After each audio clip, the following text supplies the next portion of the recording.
bank losses are expanding. The NSA owns you. Well, they own your data. And whose fault is inflation? Current events. February 2nd, 2024. Let's jump into the Dizzle. The Dizzle dance. Make sure you sign up for the young email list. It's luxurious. Please believe that when you put your email in here and you hit this button, you're going to get a screen that says you got to check your email and you got to confirm. That's not true. It's not true. Please believe me that it's not true. You are signed up. All you have to do is put it in here.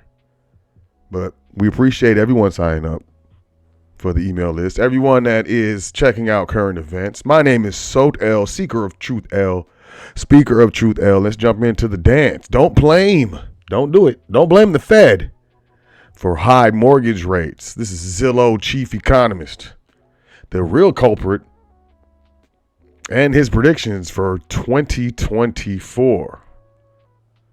Orphe Devongai. Oh, okay. Orphe Devungi. I'll try one more. Orpha Devongai. Okay, that probably didn't work, but seriously, I tried three different times, man. So I hope that wins me something. Who's the senior economist at Zillow would beg to defer that it's the Fed's fault. At a Zillow-sponsored event in October, he stated his thesis, don't blame the Fed. If not the central bank, then who? Caught up in Denver in the new year to chat about economic drivers of mortgage rates, where he thinks rates are headed in 2024 and whether or not it's worth considering getting a mortgage with an adjustable rate. I say don't do it. This guy said mortgage rates tends to follow the 10-year treasury. So it's the treasury. It's the 10-year treasury. When it comes to the yield of the 10-year treasury, which is kind of like the main driver of changes that we see, that depends on current inflation and economic growth, but also expectations over future inflation and future economic growth. Bottom line, some dude from Zillow is saying don't blame the Fed. The Fed didn't raise interest rates. And when they did, they were saying inflation was going to be transitory. I remember that. I remember Jay Peasy. He said, it's going to be transitory.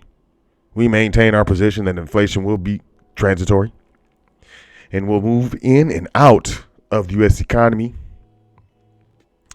Well, Peloton begs to defer. CNBC Peloton shares plummet 24% as fitness company gives dismal outlook. Best known for its Peloton bike, tread, and online fitness classes, delivered mixed results for its holiday quarter. Ouch. And, you would expect companies that sell products to do very well during the holidays, to do a dance. But nope, nonetheless, their shares plunged yesterday after the fitness company warned investors it is still months away from growing sales or turning a profit. Hold on, this company hasn't even made money yet? Peloton shares closed more than 24% lower. Laid off? Tens of thousands of workers were laid off in January. If you were affected, here's how you may find work faster. Apply for government jobs. We saw that. What was that? The day before yesterday in current events. The government. New government data shows a surprisingly strong job market for the month of January. Oh, really? But there are signs of weakness in the labor market based on tens of thousands of workers who have been laid off since 2024 started, man. And that's what we got. A month and some change. 2 days. 3 days? 2 days. A month and 2 days. U.S. employers announced 82,307 job cuts in January. Just 1 month. Up from 34,817 in December. A 136% increase, man. But here's how you can find a job faster. What do? Take a moment to grieve. Number 2, refine your search strategy. Number 3, identify the ideal position for you. It doesn't matter if they're hiring or not. Just identify it. Keep your skills sharp. Know your worth. Fluff. CNBC, the unemployment rate of black men rose in January, underscoring continued inequality in labor market. Okay, so I'm going to call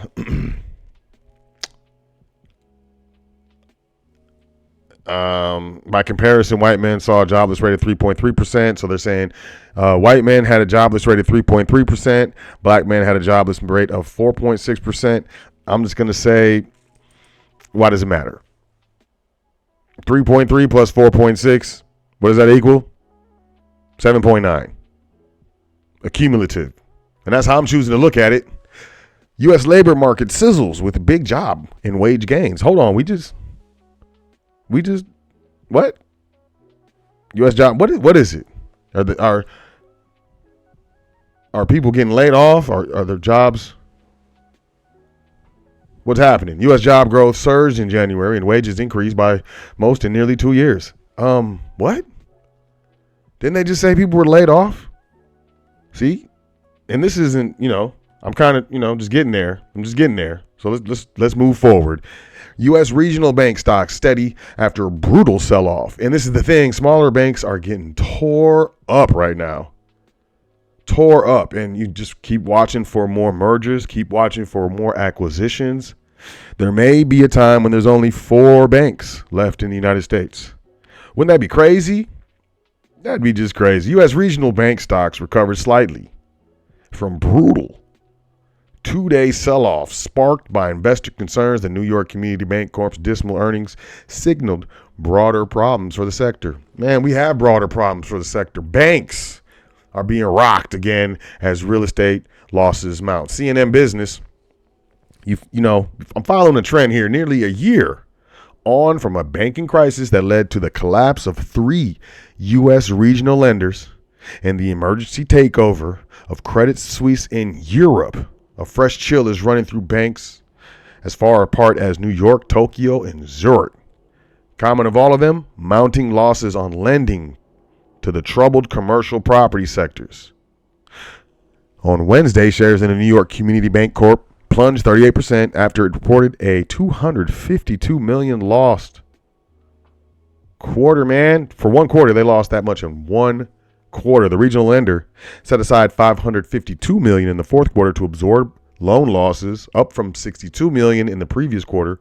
The increase was driven partly by expected losses on a loan used to finance an office building. The lender helped drag the KBW Regional Banking Index down 6% on Wednesday. One bank dragged the whole index down 6%. Y'all see how intertwined these banks are. It's biggest daily fall since last May. The same month, California-based First Republic became the 3rd U.S. banking casualty last year. Since the turmoil last spring, investors and regulators have been on high alert for renewed stress among banks, honing in on their exposure to the ailing commercial real estate market. The value of many buildings has plummeted as millions of workers have stuck with panorama-era remote working, leaving vast tranches of office space vacant or underused. It's billions of square feet of office space that's not being used right now, hands down. Hands down. On Thursday, Japan's Oazora Bank said bad loans tied to U.S. offices were partly to blame for its projected annual loss of 28 billion yen. Yeah, and when America's economy goes, when the United States economy goes, Japan is right, man. It's like, when you all tied together and you're climbing a mountain and then one guy falls off and all y'all fall off with that guy because y'all all tied together. Call that the banking system.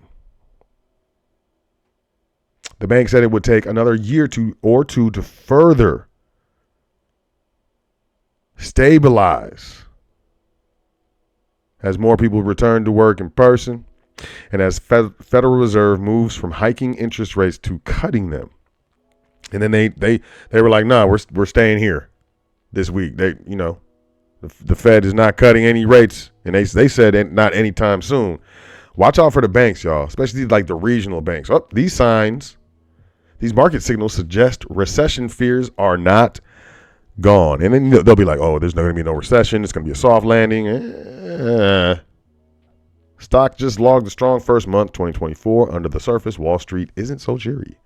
The Dow Jones Transportation Average, which tracks 20 U.S. transportation stocks from railroads to airlines to delivery, has fallen 1.6% so far this year, underperforming the broader Dow Industrials 2.2% gain. That's a reversal from the transportation index nearly 6% gain in December, as optimism that the economy would see a soft landing or a marked decline in inflation without spurring a recession sparked gangbusters everything rally across markets. As that optimism dims, some investors worry that the decline in transportation stocks suggests rough times ahead for the economy, and that would probably be true. The transportation index tends to fall when the economy deteriorates, as demand for traveling goods wanes, and that's happening. People don't have any more money to spend, man. People don't have no more money to spend, man. C.H. Robinson worldwide shares have slid about 50%. UPS have lost 9%. Avis Budget Group shares have lost 8%. Alaska Air Group shares have declined 7%. The divergence between the two Dow indexes, or indices, as I like to say, which I think is more correct, is raising a red flag on Wall Street. Some investors believe that when the transport index falls as the broader blue chip index rises, it's a sign that demand for goods is declining even as supply stays robust. Quote, it seems investors are sort of playing a little bit with belts and suspenders on the soft landing bet, end quote. Like they're playing with their belts and suspenders. They're fidgeting. Okay. We're going to jump into this. We're almost done. I appreciate you sticking with us. This is stuff you need to know, though. Look, and this is how they talk to people. I'll just get into it. Grocery stores should cut prices as costs ease, Biden White House says. Okay, this is the setup. I'm just going to call out Biden's trying to set the people up. U.S. President Joe Biden's administration is taking aim at grocery chains, sending an election year suggestion that the companies lower prices on goods from milk to cheese, eggs and bread. I threw cheese in there because, people love cheese. Quote, our message is a very clear one that the president has and will continue to lean into, which is if you're a company whose input prices have come down and you're not passing those savings along to the consumer, he will call you out. The president will call you out. We've seen elevated profit margins, particularly in the grocery sector, and have taken note that there needs to be more pass-through there to consumers. Grocery giants Walmart, Kroger, and Albertsons are booking 20+% gross profit margins, roughly in line with where they were before the panorama. Okay, but hold on. So they're saying that the grocery stores, they're quoting the producers' profits, but how do the grocery stores lower the prices if the cost to get the products from the producers? Oh, Biden wants you to go out and Biden doesn't want any grocery stores. Maybe. I don't know what's going on, but what's up with Byron? How food companies' massive profits are making your groceries more expensive. This is a Time article. You can check this out. Here's another one. Vox, prices at the supermarket keep rising. So do corporate profits. Is it really inflation or something else? If you check out our last week current events, can't remember which one it was, but they were slamming corporations about their profits. Food prices soar and so do companies' profits. This is a New York Times article. So if the food companies are getting record profits, what in the world are the grocery stores going to do? How do the grocery stores, do you understand what I'm saying? That's why I say this is the setup, and I just wanted to point it out to you. Be careful. These politicians, man, they're tricky. Apple's new headset just dropped. Will you pay $3,500? This is the new dance, y'all. This is it. Now I'm in Joshua Tree. Where am I? Yeah. Yeah, now I can definitely tell that you are not able to see me. You appear when I look at. This is how you're gonna be. They're gonna put. This is what I think. I think they're gonna put people in virtual reality. They're gonna give you universal basic income. They're gonna put you in virtual reality. They're probably gonna give you a job with interviews and everything. But the fact that Apple jumped into this game, which means they're gonna accelerate this stuff. Now Meta has the Meta Quest. There's a bunch of other like VR headsets, but this one, I can see it moving. It's going to move. Now, because Apple has a crazy ecosystem, they have the Apple Watch, iPhone, the iPad, they got Mac, they got, all this stuff, right? And then they have all that tied into their ecosystem. I can really see this moving. Maybe not right away, but I can really see this moving, right? And you're going to see, look at this. You're going to see people walk around on the street with these things on their face. You're going to see that.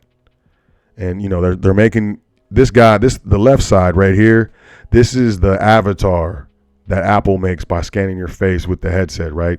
So you're gonna have your own avatar.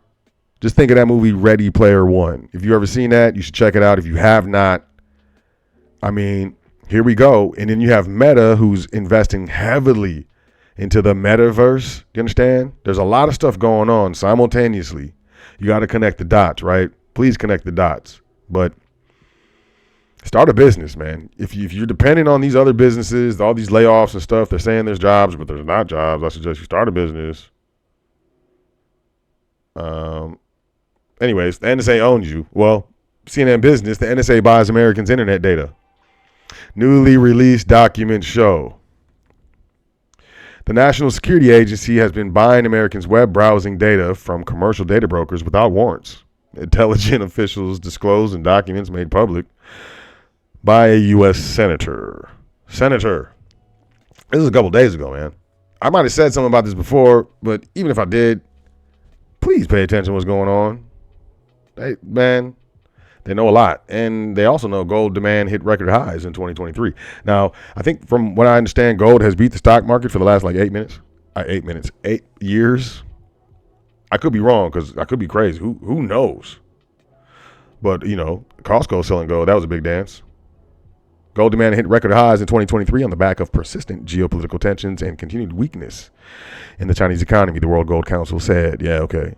Sure. The global gold demand stood at 4,899 tons last year compared to 4,741 tons in 2022. Gold purchases from central banks led to last year's surge, with purchases exceeding 1,000 tons for 2 consecutive years.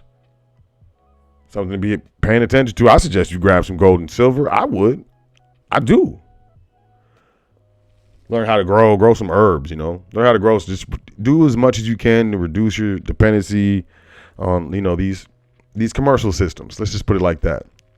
I would suggest that. We have this. Welcome to the foundation. Oh, man, what happened? There we go. Portal. We got the private portal doing a dance over here. Remind that. Exclusive access, invite only. 100% up to you, though, Email me, admin@welcometothefoundation.com if you would like your invitation. A lot of stuff doing the dance.